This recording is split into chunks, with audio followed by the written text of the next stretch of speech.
selling baby juice, which the manufacturers say can't be served from a bottle. Here are a few of the others we found. Cow and Gate, Boots, Safeways and Hip Organic all have the same guidelines. So how is your baby supposed to drink this juice? Well, here to tell us is Mary Daly from the Health Visitors Association. Good morning to you, Mary. Good morning. Bit confusing, this one then. So on the label it says very clearly for 4 months, it actually has a little sign saying specially for babies. Yes. And yet on the back it says not from a bottle. Yes. Why? Because all of these drinks contain sugars, albeit natural fruit sugars, and when put in a bottle, the sugars coat the teeth sits around the baby's teeth and gums, and the sugar coats the baby's teeth and gums. Okay, well, we are going to be talking about this in a lot more detail, so Mary, thank you very much for the moment.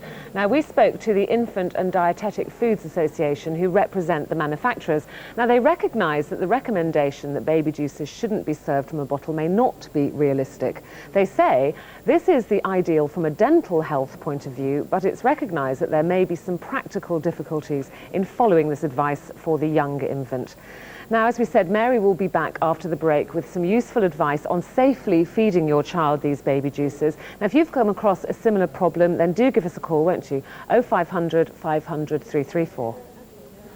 Now, if you're involved in fundraising at your local school, you're probably planning the next event right now. If it's another jumble sale or a garden fete for the summer, think again. According to the experts, they rarely make any money. So we asked advice from millionaire businessman Shami Ahmed, who made his fortune from Joe Blogg's jeans, and he came up with a great money-spinning idea.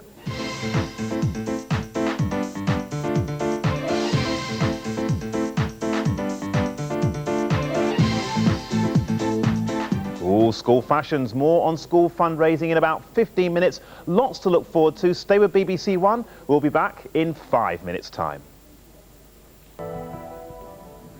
Welcome back. Earlier in the show, we heard from viewer Caroline Mitchell, who rang in complaining about this, Heinz baby juice. Now, as you can see, it's clearly targeted at babies aged 4 months, but you can't actually give it to them in a bottle. Well, advice on just how you should be feeding those baby juices coming up in just a moment. Keep your calls coming in. We've another busy show today, as always, and here's this morning's lineup in full. Coming up on today's really useful show. Fed up with jumble sales? We show you other ways of raising money for your school. Sun, sea and the rest for free. Simon Calder gives us his guide to all-inclusive holidays. And which strawberry milkshake caused a stir? Find out in this week's People's Choice. All that and more on today's really useful show.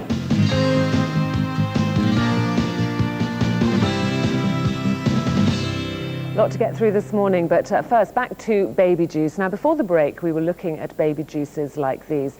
Now, they're sold as suitable for babies aged 4 months, but because of their high sugar content, you can't feed them to a baby from a bottle. Well, with us this morning with tips on how and when to give your child baby juice is Mary Daly. Hello again, Hello. Mary. If people maybe didn't see the beginning of the programme, let's just go over that again. Clearly on the front of these labels it says for babies of 4 months. Yes. Now, a baby of 4 months will be drinking from a bottle, won't it? No. In fact, a baby from 4 months will be drinking from a bottle. So when you turn it over and it says, but don't feed from a bottle, it's rather confusing, isn't it? It is very confusing because, in fact, a baby won't even begin to be introduced to a cup or beaker till about 6 months, and certainly most babies will be using a bottle till about a year. So why are manufacturers on the front of these labels saying for babies, and yet on the back, in the tiniest of writing, I have to say, does it say don't feed from a bottle? I think manufacturers are acknowledging that these drinks are sugary, and the information on the back is an acknowledgement of that. Okay. So we see the front as the marketing and the back as the real information. Okay, now what is it, Mary, about feeding these juices in a bottle that it actually isn't good for babies? If you look at a bottle, the baby puts the teat into its mouth. If it's got a sugary drink in it, the sugar then coats the teat. The teat then sits in the baby's mouth and coats the gums and teeth with sugar, and that sugar sits around the teeth and gum and sets up the conditions to produce dental decay. So it's actually the amount of time that teat is in their mouth? It's actually the amount of time the teat is in the mouth. Okay. Also, teats are much more likely to be used as comforters. So babies won't just use them to as a means of drinking, they'll also use them for comfort. Right, so they'll just be sucking away with They'll the suck sugars. away on and off for long periods with the sugars sloshing around in the mouth. Now, are you saying then really don't give these juices to babies? Well, the ideal drink for babies is cool boiled tap water, plain common or garden tap water. But in reality, most parents know babies are not awfully attracted to tap waters, and many parents will be giving those drinks. Okay. So yes. If you are giving these drinks then, where should you start? What's the best way to serve them? The most important thing with those drinks is to follow the manufacturer's instructions and in fact dilute. You can dilute those drinks down to the point when they're just barely coloured water. Well, I know with the concentrates you obviously dilute them, but if Yes. you've got these ready-made drinks, I mean, I presume people buy them because they are ready-made, you Yes. can pour them straight into the bottle. We would advise parents to dilute them. These are thirst quenchers. They're not an essential part of an infant's diet. So but dilute them by how much, Mary? I would advise parents to dilute them to the point when their babies will tolerate them, to the point when they're barely coloured water. So you're just giving them a taste of the So flavour, you're literally really? just giving them a taste of the flavour. Okay, Yes. now what about when you should serve these juices? The most important thing about those juices is to serve them only at mealtime, just after meal times, as a drink after meal times. A quick drink and stop it. Don't continue to give it. Don't give it between meals. Why not? Between meals? Not only will it suppress the baby's appetite because he's having sugar just before food and sort of exaggerate his taste so that some stew doesn't taste as good. But the sugar is again, the drink is being given too frequently, so the sugar is constantly in the mouth and constantly sitting around the teeth or gums. Okay. And what about bedtime? Children often like a drink at bedtime, don't they? Bedtime is an absolute no-no because the baby then has the whole night to have the sugar work on his teeth and gums. It should be avoided completely at bedtime. Okay. Now, what about dummies? Because you hear parents saying often they'll dip a dummy in something sweet, maybe the concentrated juice or some honey or something, as a comfort. Dummies are a great comfort for crying babies and a great distraction for babies, but give just the dummy. Don't dip it in honey or sugar or these drinks or anything else. Okay, now finally, if we're saying that these squashes juices aren't ideal because they've got sugar, albeit natural sugar, but it's sugar, what about sugar-free squashes? Many parents are very confused about this whole issue of drinks, and they do give sugar-free squashes, but in fact they contain artificial additives which are in fact banned for infants, and a legal definition of an infant is a child up to 1 year. So really parents should avoid sugar-free squashes entirely. Okay, well Mary, thank you very much indeed for sorting that out for us. Some very, very useful information there. But as we said, Mary will be staying on this morning to take your calls. So if you've got any questions or advice of your own you'd like to pass on to us, then give us a call, 0500 500 334. Now, lots of information to take in there, so here's a quick reminder of Mary's key points once again. Now, always follow manufacturer's instructions on usage and dilution. Serve the juice only at meal times and keep drinking times short. Never use drinks on a dummy or a comforter. And don't serve from a bottle. Ideally, use a spoon, a beaker or a cup. And finally, don't give a drink at bedtime or during the night.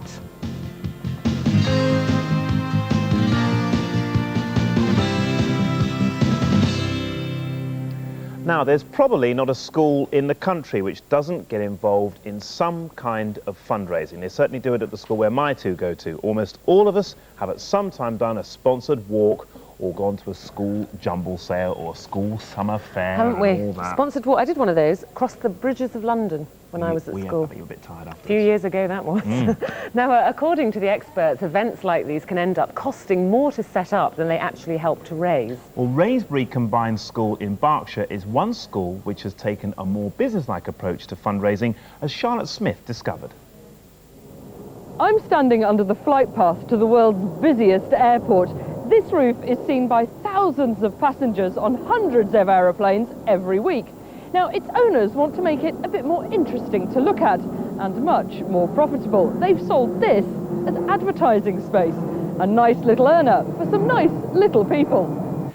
In common with schools the length and breadth of the country, we've done those traditional things. We've done the jumble sale, we've done the auction, we've done all the PTFA type events, the selling tea towels and cups, etc., etc. We've started to try and branch out and get into the community. We are not going to find £22,500 through jumble sales. It's got to be something more adventurous. Even a roof on the Heathrow flight path won't raise all the money Raisbury School needs. So time to call in a business expert in the shape of Shami Ahmed, who runs Joe Blogg's Jeans, in case there's a fundraising trick they've missed. No, I think, have you ever thought of, more commercial tie-ups with, department stores and and retailers around the area? Well, the retailers and stuff is new. We've tried to tap into the community, but that's new things for schools. I mean, we're not good at tapping into community. We're very good at parents, but not community. Right. Well, have you ever thought of doing a fashion show? That's new. That would be good. The fashion show idea certainly fired the school's enthusiasm. But just how seriously will hard-nosed business people take schools that approach them asking for help? If they can make serious money and it can contribute something to them, they take it seriously. Even a small little fashion show in a school like this that's just got less than 300 pupils? Well, if you've got 300 customers walking through your little shop in the town, that's a lot of sales. Is this going to see the end of the jumble sale and the school fete, do you think? Well, I hope so. I think there's a lot more innovative and more attractive ideas than a jumble sale nowadays, and people love fashion, people love the image and modelling and everything. Kids nowadays are very image conscious, very brand conscious, and they very much know what they want and they don't want to be dictated to. And this is an opportunity to actually show them what's out there, and you choose. Good evening, ladies and gentlemen. Thank you very much for coming, and welcome to the Raisbury Primary School first, because there will be another, fashion show.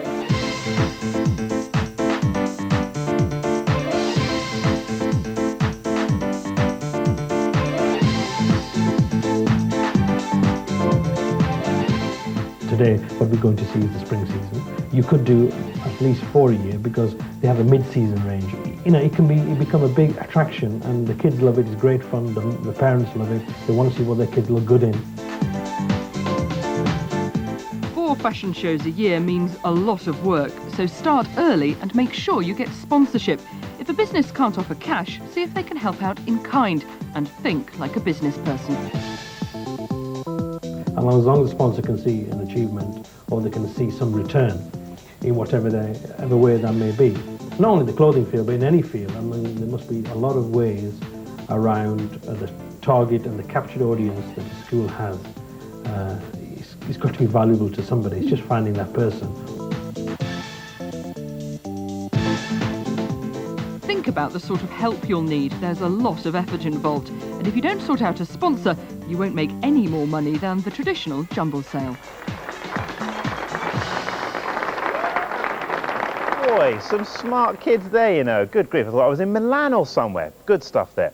Now, yesterday, Dr. David Bull was here answering your questions on the MMR vaccine that's hit the headlines recently. Now, it all stems from a recent report linking the jab with autism and bowel disorders, which has caused concern among parents, needless to say. Yesterday, Chief Medical Officer Sir Kenneth Calman stepped in, making a statement in which parents were urged to stick with MMR. Now, we've been inundated with your calls, so we asked David to come back and answer a few more questions. David, thanks very much for joining us again this morning. First question from Will Thompson in Liverpool. He's asked, what's likely to happen if you tell your GP you don't want your child to have the MMR vaccine?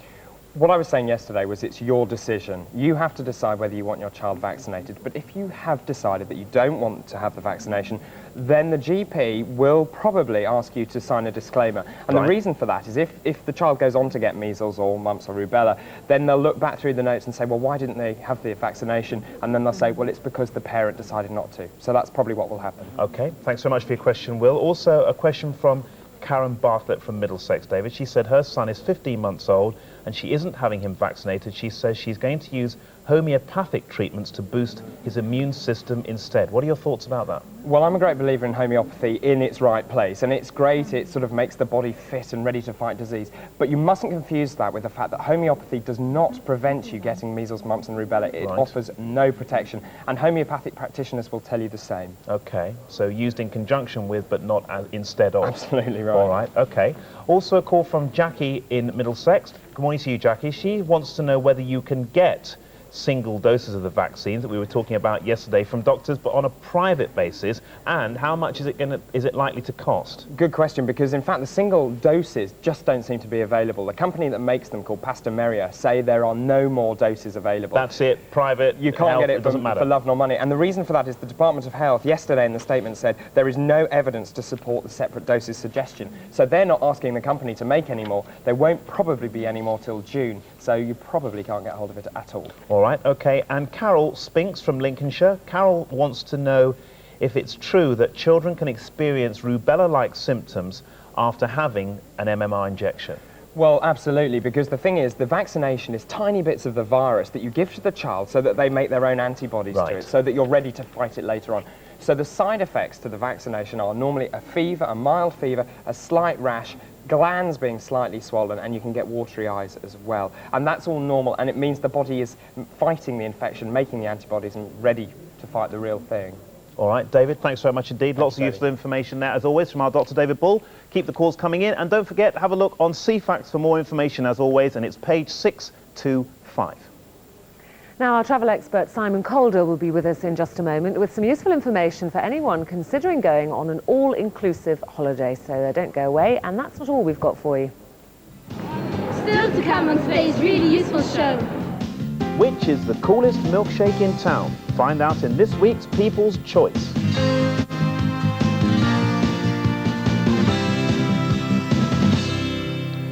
Nearly that time, nearly time for holidays. The all-inclusive holiday is the fastest growing area of the travel industry. Now, it's a holiday where you pay one price and it includes everything from your flight and accommodation to food, drink and even activities as well. They are no longer confined to exotic and expensive destinations either, like the Caribbean, etc. More and more of you are opting for the all-inclusives, and here's why.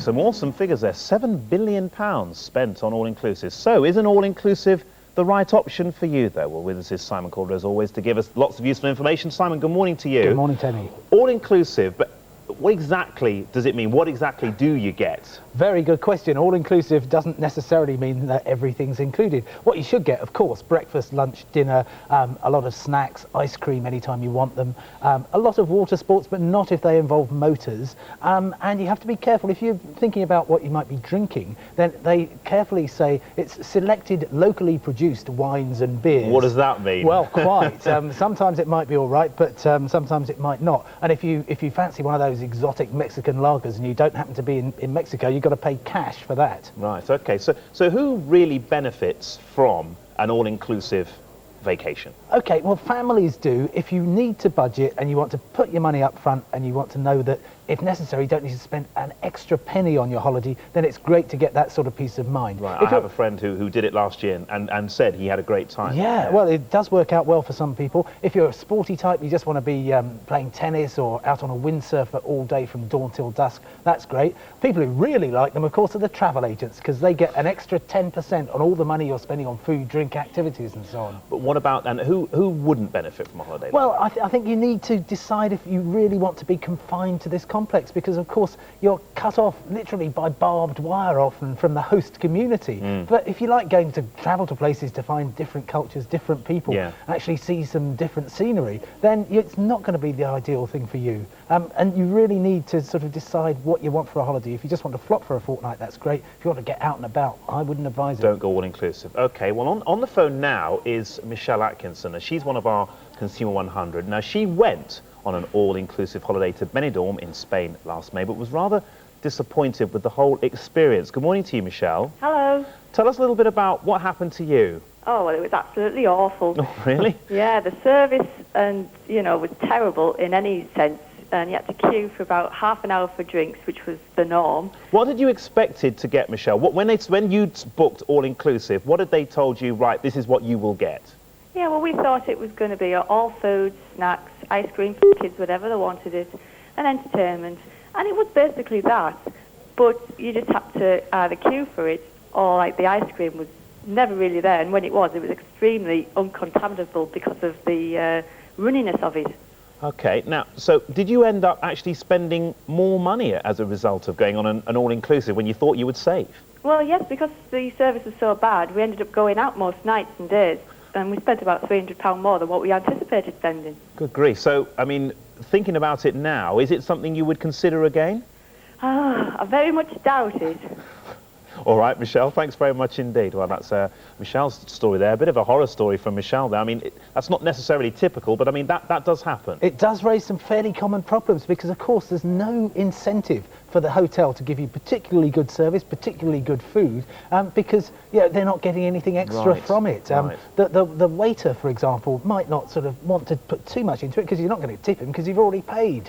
What about the cost then? How much does it compare if I have an all-inclusive compared to if I just decide to book and pay for my food and my drinks and my water skiing, etc. on top? Okay, you generally find, it's difficult to do the sums precisely, but it's generally find that an adult would pay £200 on top and a child about £100 to cover that food, drink, activities and so on, which you can basically say that's £30 a day, which I could be spending on eating, drinking, sports and so on. If you're an adult, £15 a day for a child. So you've really got to decide whether you're actually going to eat all that food and drink all that sangria. Indeed. Now, as we say, this is a growth market, particularly now in in the Mediterranean, your Turkeys, your Spains, etc., where a lot of people go. What should people be looking out for, really? You've really got to check with your travel agent about what exactly you're getting. When, for example, is the bar going to be open? When are your kids going to be able to get ice creams? What water sports are included and what do you have to pay extra for? Really just make sure you know what you're getting. If you turn out, like poor Michelle there, not to be getting what you wanted, then complain to the rep in the resort. And really just make sure that it's going to be the right thing for you. Yeah, and as you say, if you're somebody who wants to travel around the island and see the place, then don't bother, is what you're saying. I'd say you've really got to sort of decide if you want to travel and get out and see places, then get a self-catering place, then you'll have to get out and meet people. All right.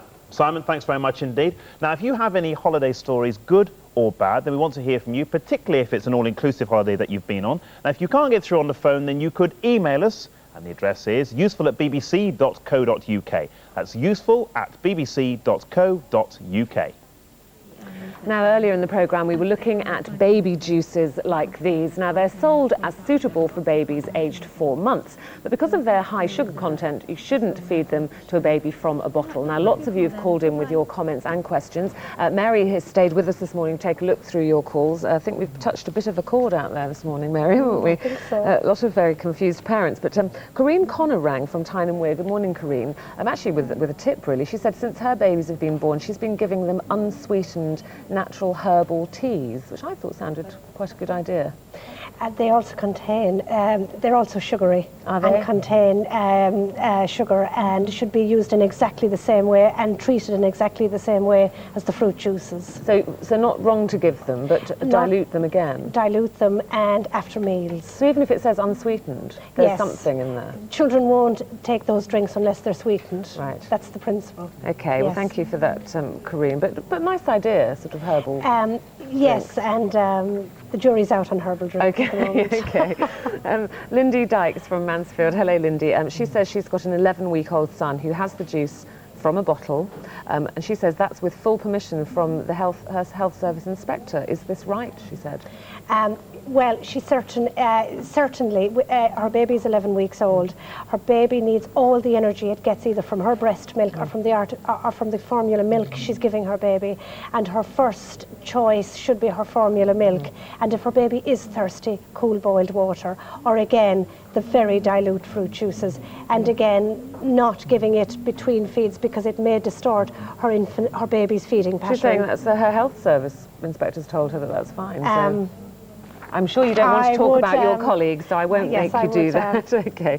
Mrs. Bennett from Glossop has called. She said her son is 19 months old and he's been taking soya formula milk, which has sugar in it, since he was 3 months old. He now has rotten teeth, and she says she didn't realise what would happen and would like to point this out to other parents watching. for a mother who isn't breastfeeding, infant formula milk should be her second choice, and it should be cow's milk based infant formula milk. Soya infant formula milk is intended for children who cannot tolerate cow's milk based infant formula milk, and really should be given only under medical supervision. And that should include advice on dental care, because they are sweeter than normal infant formula milks. Okay, well, Mrs. Bennett, thank you for pointing that out to everybody else. And Mary, thank you for your time and staying on this morning to look through the calls. And thank you for your calls. Do keep the phones ringing, won't you? 0500 500 334. It's that time. It's Friday. It's People's Choice. And this week, we've sent the one and only Sally Gray home to Scotland to find out which strawberry milkshake got the people's vote. There was a time when the only way you could get a decent milkshake was to come to a place like this. We're in the famous Nardini's Cafe in Largs on the west coast of Scotland. So come on, Ali, show us how it's done.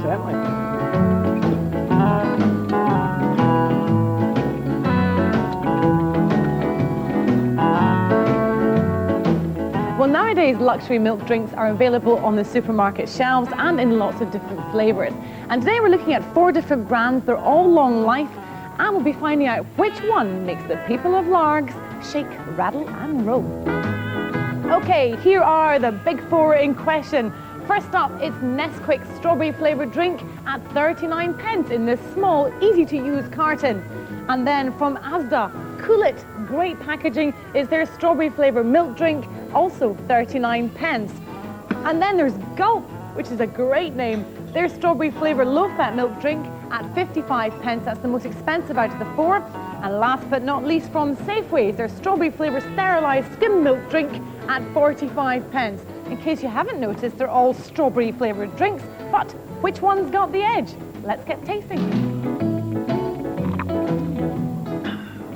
It's not bad, yeah. It brought a smile to your face. That's actually quite nice, yeah. Is it? Why is it nice? It's not too sickly, you know. A lot of these strawberry drinks are really disgusting, but that one there is rather nice, yeah. I like that. Too creamy. Is it? Too creamy. Isn't it pleasant? Yes, a bit sweet, I would say, but quite nice, a wee bit sweet. No, it's more kind of like semi-skim milk sort of thing. No, there's no flavour to it at all. Well, it's full of flavour. It's full of flavour. A little on the thin side for my taste. Perhaps I like them to be slightly thicker, but it's very, very nice and flavourful. Right, okay. Is it a good colour? Yeah, it's not bad, yeah. Rather pale compared to other ones, but it's nice tasting, that's what counts. Okay. More strawberry. Mm-hmm. More strawberry flavour, definitely. Creamy. More creamy. Oh, good. I think that's a good thing. A bit more isn't fulsome, I think. it? This is D. A lot of colour on this one. It's a lot of colour in that one, yeah. But not that much of a flavour. Well, it doesn't taste anything at all. Does that one? It's a bit flavourless. You chose. Hey, it's called Gulp. You chose Cool It from Asda. 39 pence. Oh, good value. You chose. Look, it's the Oh, one from Nesquik.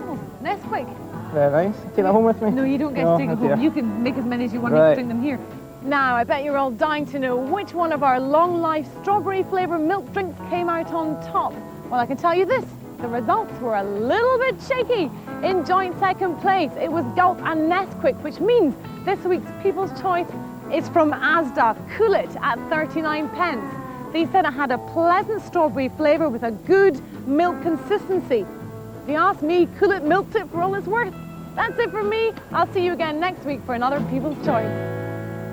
Dairy me.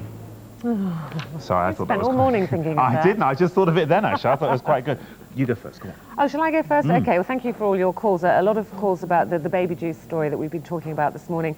Sarah Manley from Caerphilly, this is really, she wanted to point this out to other parents watching. She gave her son a bottled drink and she didn't have time to read the label and she gave it to him straight from the bottle. It turned out it was actually a fruit concentrate and it should have been diluted, and the result was her son was up all night feeling very poorly. So Sarah, thank you for that. And we're talking to Mary and she said really that's a classic case of you must read labels and follow the manufacturer's guidelines. All right, had a call here from Angela in Livingstone. Good morning to you, Angela. Talking about all-inclusive holidays, and she wants to know why children over 12 are counted as adults. Now, this follows on from what we were talking about the other day, talking about cinemas and also about attractions and rides. It seems that if you're 12 years old, particularly if you're a big 12-year-old as well, you seem to get stung as an adult. We need to find out more about that, and we will do so on this programme. Certainly will. Shirley Holmes from Barnstable. Good morning, Shirley. She asked, is it safe to give my 4-month-old baby watered-down fruit juice, like the fruit juice we would drink from a carton or a bottle? Spoken to Mary, she said, yes, it is. Make sure it is highly diluted, so a little bit of juice in the bottle with some boiled cooled water, but make sure the juice is fresh. Well, there we go. Lots of calls. Thanks for keeping them all coming in. The lines are open till 4. And that's it for this week. On Monday, spring is in the air as we take a sneak preview of the latest in summer dresses. That's just the boys, isn't it? Also, our psychologist, Eric Sigmund, will be here with advice on planning for your retirement, Tony. Your point being? No, just retirement. Keep your calls coming in. The phones are open until 4 this afternoon. Absolutely, and calls are free, don't forget. Have a great weekend. Stay with BBC One for Real Rooms. We'll see you on Monday. Bye-bye. Bye-bye.